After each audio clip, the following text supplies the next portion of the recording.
Discipline when raising children. Everyone has heard this word, yet not everyone understands or uses discipline in the correct way with their children. I have prepared 6 popular mistakes and problems which arise when introducing discipline. The most important, in my opinion, is number 4. I invite you to watch.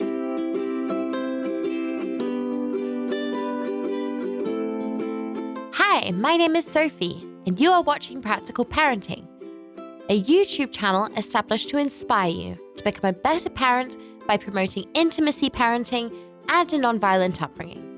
Once a week, you will find an animation on an interesting educational topic. If you are interested in these matters, subscribe to our channel. Disciplining a child is not always an easy task. It can be mentally and physically exhausting, mainly for the parent. If you want to spare yourself the trouble, it's worth knowing how to go about it.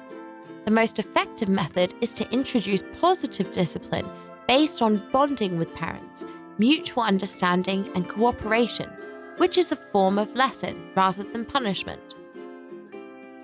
Why is discipline needed when raising a child?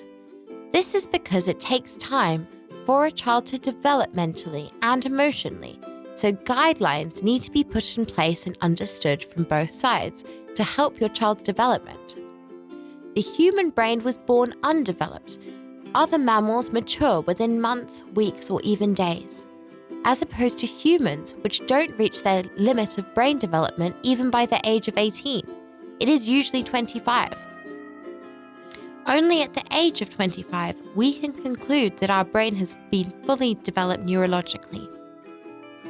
Our central nervous system largely becomes fully developed in the first months of life, but the cerebral cortex, which is the part of the brain influencing self-regulation, the ability to act consciously and rationally, does not begin to form properly until after the 2nd year of life.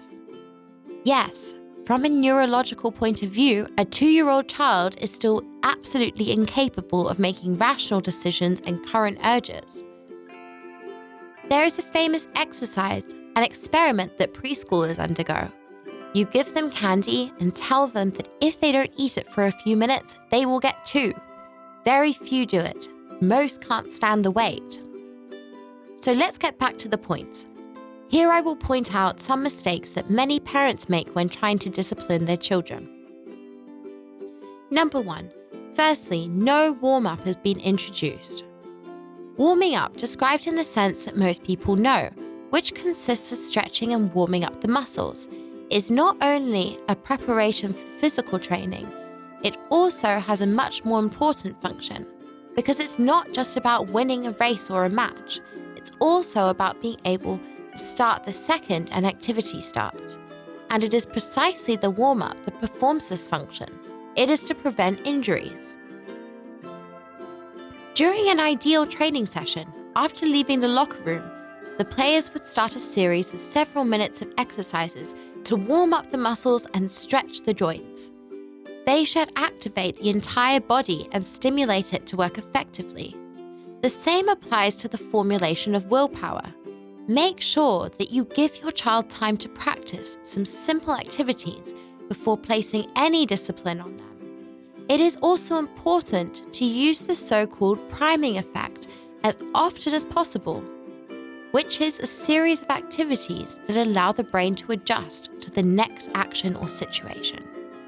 For example, when waking a child, it makes sense for them to start their morning ritual by getting up, putting on slippers, greeting their parents, and so on. This will make it easier for you to control the so-called morning riots. If your child is frustrated with something, it is worth breaking a large activity into smaller ones and controlling each one individually. It will be much more effective than urging your child repetitively to get it completed. It is usually better to do smaller steps rather than larger ones. You can always make the smaller steps more attractive to complete. For example, you can introduce a bell which your child reports all their tasks every morning. They enjoy ringing the bell and turning every small step into achievement. They could ring the bell every time they put on their socks, brush their teeth, and so on. It will also allow you to involuntarily track your child's process and react if there is too much silence. There are many options, and every child can have something tailored to them. It is important to adjust the warm-up specifically for your child, home, and habits. This technique reduces the risk that you have to make demands with your child. Number 2, discipline must be differentiated between children of different ages. Sometimes it is difficult to remember that your child's abilities are based on their age and which elements of discipline will be implemented. Sometimes you don't have time to understand what your child has been previously instructed to do, whether they remember or know what to do. Therefore, it is very important to understand your child's limitations and to correct tasks, commands, and all communication as needed. You need a pattern to help you achieve this and a habit to follow it. One of the most powerful tools is the paraphrase. Ask your child to say, in their own words, what you expect from them. Let them explain to you what to do. This will not only allow you to check that your child has understood correctly, it will help your child understand better. Because by going into details, describing in a different way what has to be achieved, they begin to understand more fully the meaning. Deficiencies in their own original understanding. It also engages their mind on a wider spectrum. Not only do they recreate it, they repeat it. They have to process it, imagine it, and look for logical consequences. Just one note: for this to work, the child must be aware that it is safe, that it might be wrong, and that it's okay to not understand. Therefore, throw the notion of obviousness out of your head as far as possible. Nothing is obvious to the child. Think about a time when you had to communicate with your roommate in the college room, or your mother-in-law or father-in-law. Do you remember how things that were obvious to one side are completely non-obvious to the other? For example, how dishes are washed or cutlery is laid out for dinner.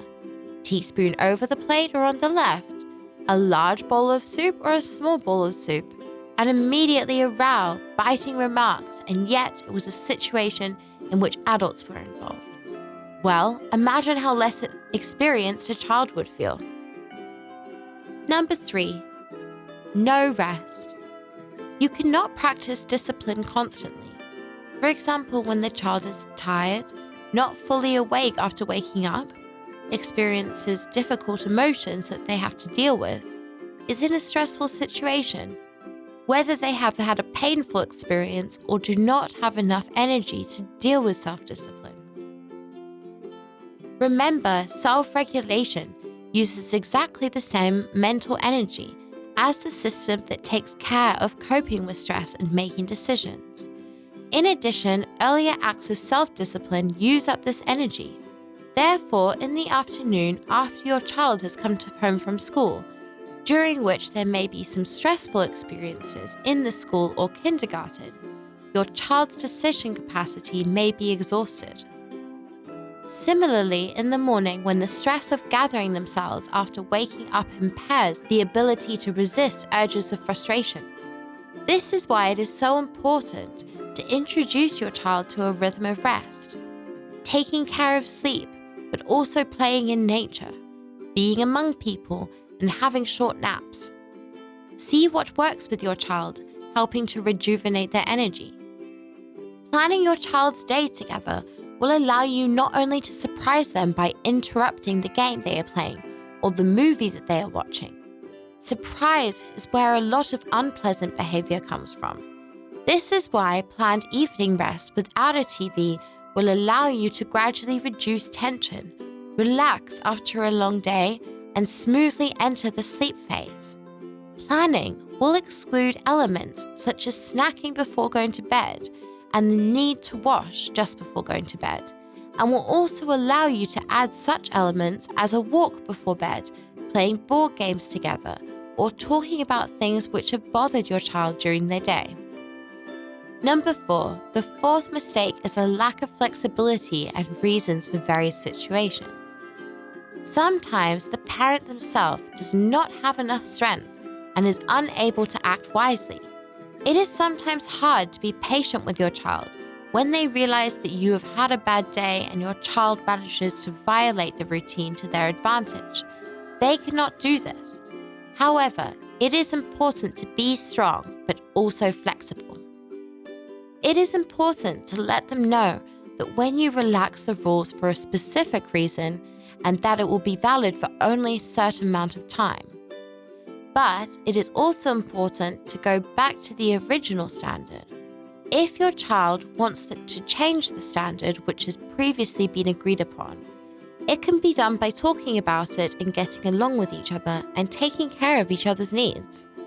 Therefore, ask about what your child's needs or wants are, but also refer to previous arrangements that were made and expected consequences if those arrangements are broken.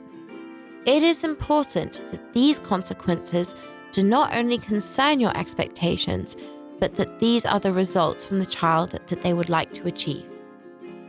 Number 5, the fifth mistake is not distinguishing consequences from deception.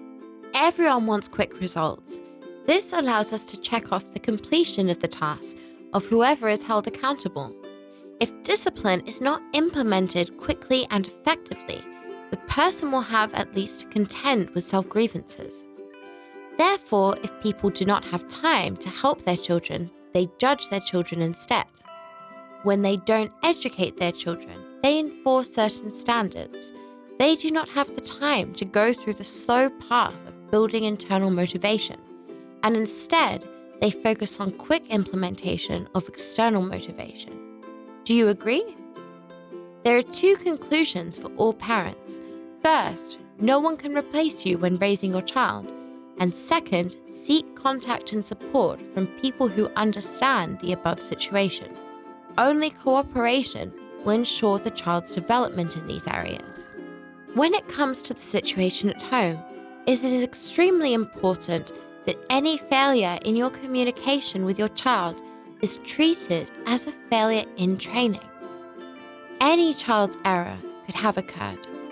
For example, from a momentary loss of the child's control. Can you do something about it? On one hand, you can learn to see the symptoms of a worse condition, of a bad day.